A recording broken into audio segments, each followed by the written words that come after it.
This summer, many of us are looking for any excuse to get outside and enjoy the great outdoors. And according to the National Audubon Society, bird watching is a $41 billion industry here in the U.S. A man credited with helping to bring a big piece of that pie to Minnesota will soon be calling it quits.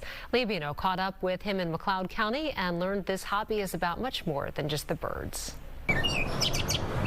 Spotting one type of bird isn't too difficult for most of us, but spotting and correctly identifying more than 400 species within Minnesota alone takes the sort of expertise of someone like Kim Eckert. There are some things flying around, but they're smaller birds. Birding, as the hobby is known, became a career for Kim nearly 4 decades ago when he started leading tours like this one. After casually looking for feathered friends since high school near Chicago, he moved north purely for the birds. Duluth, I moved there because that's the best place to bird. And there were some lean years there where I had hardly any income.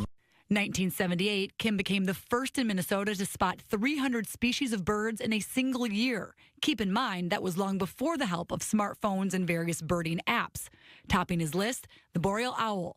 Some luck and help from fellow birders led to the discovery of the first actual nest for the boreal owl in Minnesota and the lower 48 states. Back then, nobody had ever heard of Minnesota for birding, but it is a destination. A lot of tours come up here to Minnesota, mostly in the winter. That's the time, even though it's way below zero. They want to come up and go to northern Minnesota and see owls and things like that. So Kim started writing books and leading tours. It's beyond birds. It's just fun. Flocks of people, sometimes up to 30 at a time, following him to every county in the state, across the country, even to Alaska. I've got friends, whether they live in Minnesota or North Carolina or whatever, that as soon as they hear about a bird, say a rare bird they've never heard of or seen in California, they catch the next flight and off they go. That's never been Kim's style, instead preferring to wander and find his own discoveries, which on this day, while cutting through a farm somewhere near Broughton, we stumbled onto a bird lover's paradise. Way in the back, there's a mass of white dots. They're probably a half mile or more away. Those are all pelicans, American white pelicans. There's probably a few hundred of them way back there.